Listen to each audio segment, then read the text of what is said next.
오늘 우리가 묵상하는 이삭이라는 말씀으로 금요 기도회 제목을 통해서 말씀 나누도록 하겠습니다. 오늘 묵상하는 이삭, 기도하는 이삭입니다. 왜 이삭이 기도를 했느냐? 정황을 보면요, 물론 평소에 기도를 많이 하는 이삭이지만 오늘 이 본문의 정황을 보면 이제 사랑하는 어머니가 돌아가셨어요. 잘 아시는 것처럼 이삭이 어머니가 늦은 나이에 그죠? 자녀를 낳았잖아요. 그러다 보니까 늦둥이에요. 그리고 외동아들이잖아요. 늦게 태어난 이 외동아들 귀여움을 한잔 받으면서 자라고 있던 이 아들에게 어머님 돌아가셨다는 거예요. 얼마나 마음이 슬프겠습니까? 그런데 감사하게도 이삭이 이 슬픔을 가지고 하나님께 기도하는 장면이 나오는 거예요. 상처는 누구에나 다 있습니다. 그죠? 그런데 우리가 왜 TV나 이런 데 보면 흉악한 범죄를 저지른 사람들 대부분 보면 과거에 뭐가 있던가요? 대부분 상처가 있어요. 그죠? 상처 때문에 그것을 해결하지 못하니까 사회의 반항적인 요소가 나타나는 거죠. 그러다가 결정적인 순간에 그게 도화선이 되어서 일이 막 일어나는 거죠. 그래서 그런 사람들이 큰 범죄를 저지르고 나면 이제 어떻게 되겠습니까?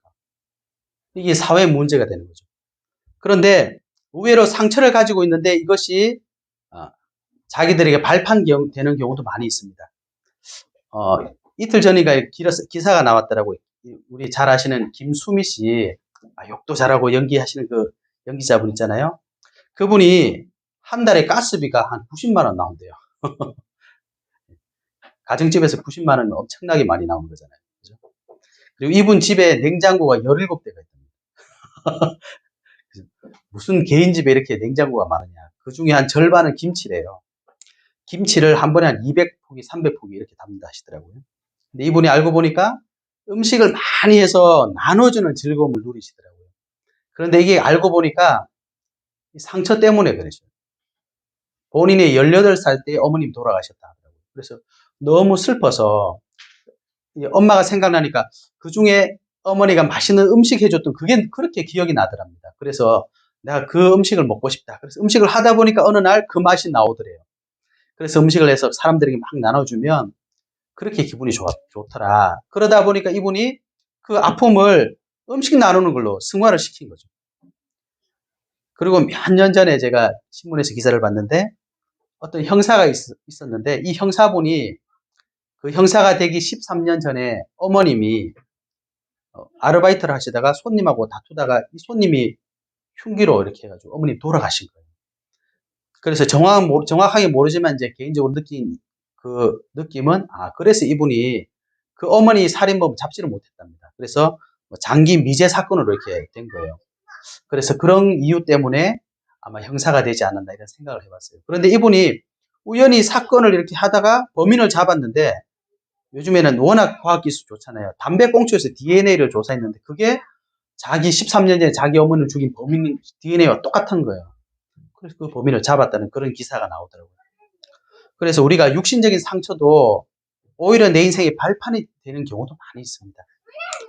우리가 또 잘 아는 페니 크루스비라고 288장 예수를 나의 구주 삼고 예수 나를 위하여 너의 죄 흉악하나 이런 여러 가지 찬송을 지은 유명한 여자 시인이잖아요. 근데 이분이 아시는 것처럼 어릴 때 자료를 찾아보니까 6주 만에 눈에 병이 있었는데 의사 그때 기술의 한계로 인해서 맹인이 되어버린 거죠.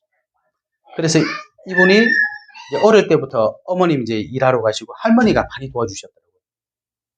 그러면서 많은 시를 짓고 이렇게 했는데 하루 인터뷰가 있었어요. 그래서 기자가 크로스비에게 당신이 이렇게 많은 시를 지었지만 눈을 못 떠서 좀 아쉽죠. 이런 이제 의미로 대화를 했어요. 그랬더니 크로스비가 뭐라 그랬느냐. 저는 전혀 아쉽지 않다고. 내가 맨 처음 눈을 뜨면 볼 수 있는 사람이 예수님이기 때문에 나는 전혀 개의치 않다고 이렇게 고백을 하더라고요. 그러니까 상처는 다 있는데, 그죠? 어머니 없는 상처가 있는 사람들은 다 그럼 절망해야 되느냐? 아니요. 김수미 씨처럼 베풀면 되잖아요. 그죠? 이 형사분처럼 자기 어머니가 억울하게 돌아가셨는데 다 사회 반항하고 그러면 되겠습니까? 형사가 되어서 사회를 해서 봉사하면 되잖아요. 크로스비처럼 어릴 때 의사의 실수로 눈이 실명이 됐지만 더 멋진 하나님을 찬양하는 큰 축복을 누렸잖아요. 우리도 육신의 발판이 삼으면 상처도 멋진 결과를 가져옵니다. 오늘 본문의 이삭도 사실 말하기가 부끄럽잖아요. 어머니가 돌아가셔서 슬프다. 말할 수가 있겠지만 사실 좀 부끄럽잖아요. 그런데 이것을 이삭이 어떻게 했느냐? 기도의 제목으로 삼았는 거예요. 그죠? 그런데 오늘 중요한 이유는 뭐냐? 기도를 했느냐가 중요한 게 아니라 기도를 하고 있다가 오늘 누구를 만났느냐 이 말입니다. 오늘 누구를 만났냐? 리브가를 만났어요. 이게 왜 중요하냐? 여러분 우리가 그렇잖아요. 막 바쁘게 뭐 일을 하고 있다가 사람을 만나는 경우가 있잖아요. 아침에 늦게 일어나서 막 머리도 안 감고 눈곱도 안 떼고 이러고 있는데 집에 사람 손님 찾아올 수도 있잖아요. 그런데 반대로 내가 다 준비된 상태에서 어떤 사람을 만났다. 분명히 다릅니다. 그죠? 늘 상처 속에 있는 이삭이 리브가를 만나는 것과 하나님 앞에 기도하면서 리브가를 만나는 것 다를 수 있다는 거죠. 완전히 다를 수 있다는 거죠. 자, 그러면 더 중요한 건 뭐냐? 이삭이 결국 이거 이제 우리의 이제 추정이죠. 정확한 내용은 아니겠지만 이 내용을 근거로 우리가 봤을 때 분명히 이삭은 어머니의 죽음은 슬프지만 그 죽음 때문에 기도를 할 수 있었다. 그래서 사라의 죽음이 결국 뭡니까? 이삭의 기도의 시작이 되어버렸어요. 저와 여러분이 상처가 있거나 어려운 문제가 있어요. 어떻게 해야 되겠습니까? 우리가 주로 할 수 있는 방법은 고민하는 거죠. 많은 고민을 하고 생각을 하고 집중을 해요. 그런데 결론은 뭡니까? 결론은 다른 사람도 중요하지만 내가 원하는 대로 되면 되거든요. 근데 그게 정당하냐? 그죠? 우리가 육신적으로 이게 맞느냐? 틀리느냐? 이렇게 따졌을 때 내가 원하는 게 다 맞을 수는 없어요. 그죠? 그래서 우리가 다투는 이유가 뭡니까? 내가 생각한 것과 저 사람이 생각하는 것이 안 맞는 거예요. 그러니까 우리 자꾸 갈등하는 겁니다. 그래서 저와 여러분은 많은 생각, 많은 고민해야 되지만 그 고민과 생각을 기도로 바꾸시는 은혜 있으시길 바랍니다. 우리가 읽진 않았지만 24장에 보면 23장에 보면 이제 사라가 소천하는 그런 장면이 쭉 나옵니다. 그래서 사라가 원래 아브라함과 함께 갈대아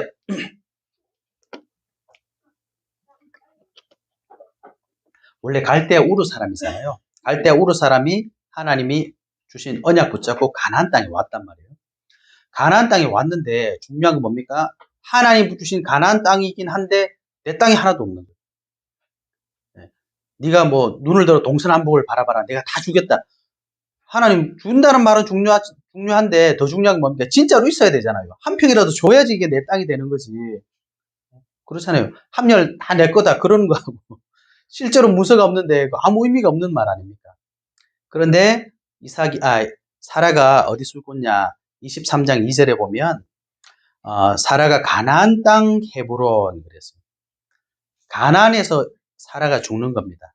그래서 23장 3절부터 쭉 보면 이제 그 장례하는 과정이 나오는데 18절에 보면 성문에 들어온 모든 헷 족속이 보는 데서 아브라함의 소유로 확정된지라. 헤브론 땅이 아브라함의 땅으로 바뀌게 돼요. 왜냐? 사라를 장사를 해야 되잖아요. 그러다 보니까 헤브론에 있는 막벨라 17절에 나오죠. 마물의 앞 막벨라 있는 에브론의 밭 거기에 굴 속에 사라를 장사하기 위해서 그 땅을 사게 됩니다. 그러니까 아무리 가나안에 있어도 가나안 땅이 내 거 아니면 다른 데 가면 끝나는 거잖아요.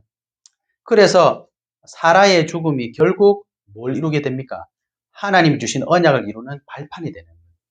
이게 헤브론이 얼마나 중요한지 모릅니다. 그래서 23장 20절에 보면 이와 같이 그 밭과 거기에 속한 굴이 헷 족속으로부터 아브라함이 매장할 소유지로 확정되었더라. 이 내용을 성경에 적는 이유가 있습니다. 아브라함이 진짜 가나안 땅 사람이 됐다는 거죠. 그죠? 그 전까지는 그냥 가나안의 객이에요. 손님이에요. 그런데 이제 가나안에 아브라함 땅이 딱 생기니까 아브라함이 가나안 땅 사람이 되는 거예요. 그러면 이 헤브론이 왜 이렇게 중요하냐? 헤브론 땅의 언약은요, 결국 뭡니까? 아브라함이 왜 가나안 땅에 가야 되느냐? 여기에 대한 답이 있는 겁니다. 아브라함이 왜 가나안 땅 가야 되죠? 하나님께서 가나안 땅에 그리스도를 보내실 것이기 때문에. 그래서 아브라함이 헤브론 땅을 샀다 이 말은 가나안 땅을 사실적으로 정복했고 거기에 그리스도께서 오실 것이다. 이 언약이 성취되는 출발이 되는 겁니다. 이 헤브론 땅은요, 예루살렘, 이스라엘의 수도죠. 예루살렘 땅에서 남쪽에 있더라고요. 한 30km 지점에 있는데 물이 풍부하고 거주 조건이 좋고 포도 농사가 지금도 거기는 포도가 잘 된답니다. 그리고 가나안 땅 아시죠? 정탐꾼들이 가나안 땅을 정복하기 위해서 그 지역에 가서 막 포도 가져온 지역 있잖아요. 거기가 바로 헤브론이더라고요. 포도, 석류, 무화과 열매를 수확해서 돌아와서 사람들에게 보여줬던 그 장소가 바로 헤브론입니다. 그리고 창세기 35장에 보면 아브람, 이삭, 야곱 때까지 거주했던 곳이 헤브론이에요. 그러다가 사무엘하 2장 11절에 보면 이렇게 되어 있습니다. 다윗이 헤브론에서 유다 족속의 왕이 된 날수는 7년 6개월이더라. 헤브론에 다윗이 왕궁을 세우고 통치를 했다는 거예요.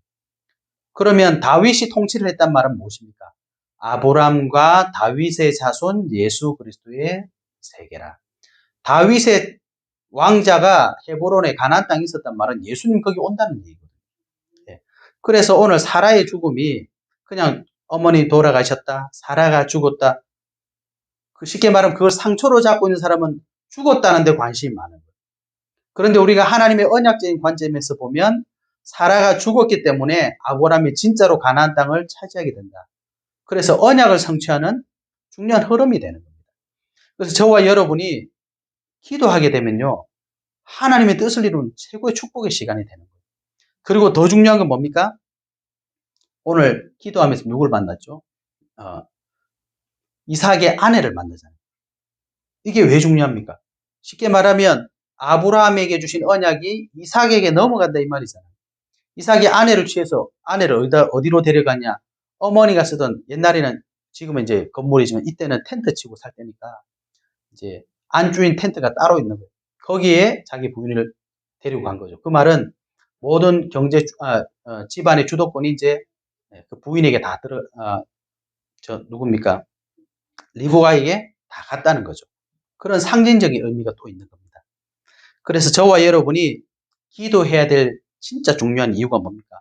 결국 우리가 기도함으로써 문제를 통해 사건을 통해 그걸로 끝나는 게 아니라 그게 중요한 하나님의 계획, 하나님의 섭리를 발견하게 되는 거예요. 그래서 사라의 사망의 진짜 의미는 무엇입니까? 하나님의 언약인 이 가나안 땅, 이것을 사실적으로 회복시키는 겁니다. 그 언약의 증표가 바로 헤브론 땅에 실제로 소유할 땅을 주신 거예요. 그것을 볼 때마다 아브라함이 뭐랍니까? 뭐라고 생각하겠습니까? 아, 내가 정말 가나안 땅에 왔구나. 그렇죠? 식구들이, 가족들이 다 물어볼 거 아니에요. 하나님이 가나안 땅 보내셨는데 어디로 가야 됩니까? 헤브론 땅으로 갑니다. 거기가 우리 땅이다. 이렇게 말하는 거예요. 하나님의 언약을 확실히 잡게 되는 겁니다. 그래서 저와 여러분의 현실의 문제는요, 모든 일어나는 문제들은요, 단순한 그냥 문제가 아닙니다. 오늘 아브라함의 아내가 죽었다. 우리의 생사화복은 하나님의 손에 있어요. 하나님 부르시면 다 가야 됩니다. 그런데 더 중요한 건 뭐냐? 그런 일들이 그냥 일어나지 않는다는 거예요. 저와 여러분이 존재하는 이유, 아니 우리나라, 아니 전 세계 이 넓은 땅덩어리에 왜 우리가 하필 대한민국, 그것도 함열, 왜 우리가 여기 있어야 되느냐? 하나님 계획이 있는 거예요. 100% 하나님의 계획이 있습니다. 그래서 저와 여러분이 항상 현실에 있는 문제 속에 뭘 봐야 됩니까? 그 현실 속에 있는 사실을 볼 수 있어야 돼요. 그 사실 뒤에 감춰져 있는 진실을 볼 수 있어야 돼요. 그런데 그 진실, 그 이면에 있는 영적 사실을 볼 수 있어야 돼요. 그래야 뭐가 보일까요? 하나님의 계획이 보이는 거예요. 이런 일이 왜 일어났지? 세상 사람들은 뭐라고 합니까? 재수 없었어. 아, 내가 재수가 안 좋은가? 누구 때문에? 너 때문에. 맞지만 그게 전부가 아니라는 거죠. 그 현실 문제 뒤에는 사실이 있고 진실이 있어요. 그리고 눈에 보이지 않는 영적인 사실이 감춰져 있기 때문에 그 속에 하나님의 계획이 보이는 겁니다. 그래서 이삭이 기도하면서 뭘 봤습니까? 결국 어머니의 사건과 자기 아내의 일과 앞으로 모든 되어가는 일을 기도 속에서 다 보고 있는 거예요. 아, 이제는 하나님께서 아버지에게 주신 언약이 나에게 전달되는구나. 그래서 24장에 보면 오늘 이삭이 아내를 맞이하는 그런 장면이잖아요. 결국 이삭이 이 아내를 맞이했다. 이게 중요한 게 아니라 이 아내가 지금 어디서부터 오고 있습니까? 24장에 보면 아브라함이 자기에게 있는 종 엘리에셀을 통해서 뭐라고 했습니까? 우리 이삭을 위해서 아들을 구해와야 되는데 이 가난한 사람 말고 내 고향에 있는 사람을 데리고 와라. 이게 무슨 말이에요? 언약이 통하는 사람을 데리고 와라. 그러면 중요한 내용이죠. 우리가 왜 가정을 이루어야 되죠? 이 말입니다. 누구랑 결혼해야 되죠? 이 말입니다. 좋아하는 사람과 결혼하면 됩니까? 나하고 맞는 사람하고 결혼하면 됩니까? 아는 뭐 이렇게 여러 가지가 있겠지만 성경을 통해 보면 가정을 이루어야 되는 이유가 뭡니까? 언약 소통. 왜요? 하나님이 저와 여러분을 통해 언약이 전달되기를 원하시거든요. 아브라함에게 주신 이 그리스도의 언약을 이삭에게 전달하기 위해서 하나님이 무슨 사건을 일으키셨죠? 22장에 보면 모리아산에서 하나님이 아브라함에게 뭐라 했습니까? 100세에 난 아들 이삭을 번제로 드려라. 번제로 드리는 줄 알았는데 거기서 무슨 일이 있었습니까? 하나님이 준비해 놓으신 순양. 순양은 곧 뭘 말하는 겁니까? 그리스도를 상징하는 거잖아요. 그리스도만이, 순양만이 나를 대신해서 죽어준다는 거예요. 우리 대신해서 그리스도가 와야지 우리가 산다는 말입니다. 아니면 이삭이 순양이 없었으면 어떻게 됩니까? 죽어야 되잖아요. 저와 여러분이 그리스도 없었으면 허물과 죄로 죽어야 되는 겁니다. 그런데 하나님이 에베넷을 준비해 놓으신 순양을 통해서 이삭은 살고 순양이 죽었잖아요. 저와 여러분이 예수 그리스도 믿고 나는 살고 예수 그리스도는 죽으시고 부활하셨잖아요. 그렇게 다 이루신 거잖아요. 그 언약을 아브라함에게, 이삭에게, 야곱에게 쭉 이어주시면서 그분이 언제 오셨냐? 마태복음에 오셨잖아요. 그리고 그분이 다 이루셨잖아요. 그러니까 그 언약이 또 우리에게 전달되어서 이 그리스도의 이 복음이 땅 끝까지 증거되면 끝이 온다 그랬거든요. 그래서 저와 여러분이 해야 될 일은 뭡니까? 이 땅에 우리가 존재하는 이유는 뭡니까? 다시 오실 그리스도가 오실 그날까지 이 복음을 전달하는 거예요. 그죠? 그러니까 그것 때문에 지금 우리가 모든 일이 일어나고 있는 겁니다. 아브라함, 이삭, 야곱 이 사건들이 그리스도라는 이 언약의 흐름 속에 있지 않으면 사실 별 의미 없는 일들이 너무 많아요. 그런데 이 언약이라는 흐름 속에 있기 때문에 오늘 이런 일들이 전부 다 이유가 있는 겁니다. 그래서 우리가 이걸 통해서 뭘 회복해야 됩니까? 우리 렘넌트들은, 우리 부모님들, 어떤 며느리, 어떤 사위 맞아야 되느냐? 다른 조건도 중요하겠지만 가장 중요한 게 뭡니까? 영적인 언약이 통해야 됩니다. 그래서 사단이 지금 이 시대에 뭘 하고 있습니까? 가정을 다 무너뜨려요. 창세기 6장에 뭐라 그랬습니까? 하나님의 아들들이 사람의 딸들의 아름다움을 보고, 그 말은 아름다운 것도 중요하지만 가정의 소중함을 모르는 거예요. 언약 전달의 소중함을 모르게 만드는 겁니다. 그러니까 오늘날 무슨 일이 나느냐? 우리 교회는 안 그렇지만 자녀를 잘 안 낳아요. 자녀가 힘들다는 거예요. 버겁다는 거예요. 우리 둘이 행복하게 살기도 힘든데 자녀를 기르려니까 너무 어렵잖아요. 그래서 자녀를 안 놓는 겁니다. 그러면 어떻게 됩니까? 다음 세대에 이 복음이 전달될 수가 없는 거예요. 그러면 무슨 일이 일어날까요, 여러분? 언약이 전달되지 않으면 어떻게 되겠습니까? 쉽게 말하면 복음이 전달되지 않으면 어떻게 되겠습니까? 여러분, 불 끄면 어떻게 되죠? 어두워져요. 저와 여러분이 그리스도의 복음을 다음 세대에 전달하지 못하면요, 다음 세대에 반드시 어두움이 옵니다. 그러니까 저주가 오고 재앙이 자꾸 오는 거예요. 그래서 전 세계 복음 제대로 들어가지 않는 나라는요, 종교 들어가고 우상 들어간 나라들은 보세요. 경제적으로도 어렵습니다. 그래서 오늘 이삭이 이런 중요한 시간표에 뭘 할 수 있었죠? 기도할 수 있었다. 그래서 저와 여러분이 이삭이 했던 이 기도, 이 묵상, 이 비밀을 우리가 회복해야 됩니다. 그러면 결국은 뭡니까? 기도는 많은 것을 하나님께 구하는 것도 중요하고, 그죠? 뭐 여러 가지 말도 해야 되지만 결국 기도는 뭐겠습니까? 저와 여러분이 하나님 앞에 설 때만 나 자신을 정말 회복할 수 있어요. 그렇게 않으면요, 우리가 문제만 오면 늘 답답해요. 왜? 문제가 우리가 해결할 수 없는 일들이 너무 많잖아요. 그러니까 기도할 수 있는 사람은 문제만 자꾸 붙잡고 있는 것이 아니라 그 문제 속에 있는 영적 사실. 그래서 우리가 자꾸 기도하는 겁니다. 그러면 하나님 계획 보이는 겁니다. 그래서 결국 뭐가 보이죠? 그 문제를 통한 하나님이 앞으로 어떻게 하실 그 미래가 보이는 겁니다. 그래서 결론적으로 저와 여러분이 회복해야 될 건 뭡니까? 기도를 통해 하나님이 저와 여러분이 주신 언약을 꼭 회복하셔야 돼요. 예. 그래서 많은 사람들이 기도하면 큰 뭔가를 자꾸 올 거라고 생각하거든요. 그런데 성경을 보면 응답을 받은 것보다 못 받은 사람이 더 많더라고요. 예.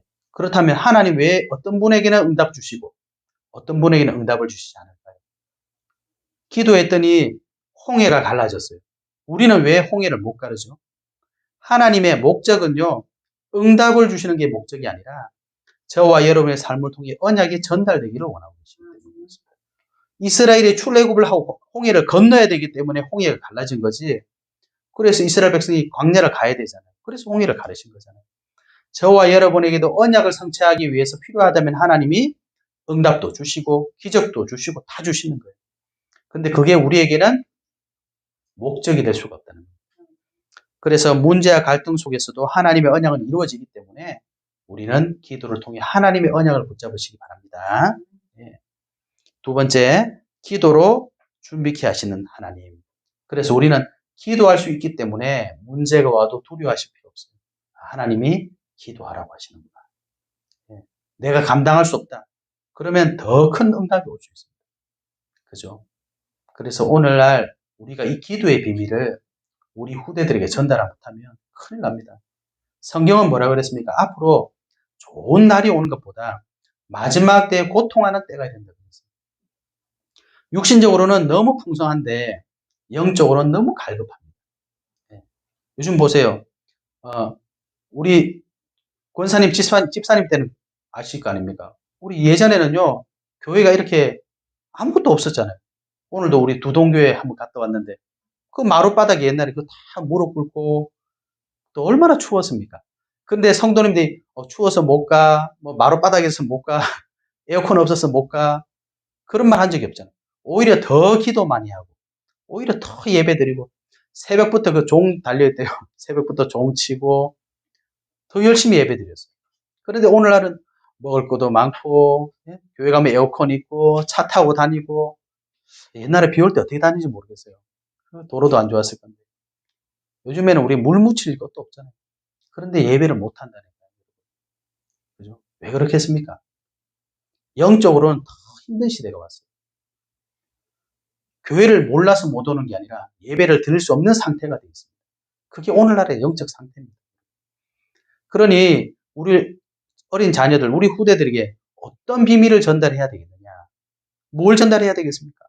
저와 여러분이 먼저 기도하시면 돼요. 우리가 먼저 예배드리면 됩니다. 그러면 우리 후대들이 어려울 때마다 뭘 보겠습니까? 그렇지. 우리가 기도할 수 있지.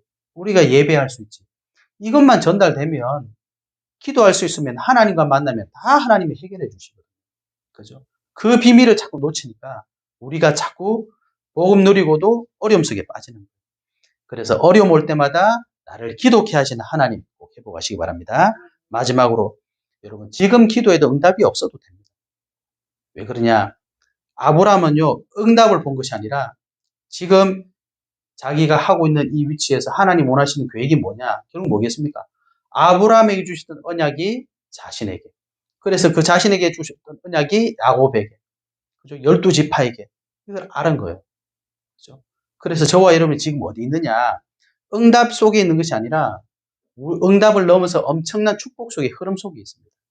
하나님은 저와 여러분이 주신 언약을 우리 후손들에게, 우리 제자들에게 또 전달하실 거예요. 언제까지요? 예수님 다시 오실 때까지.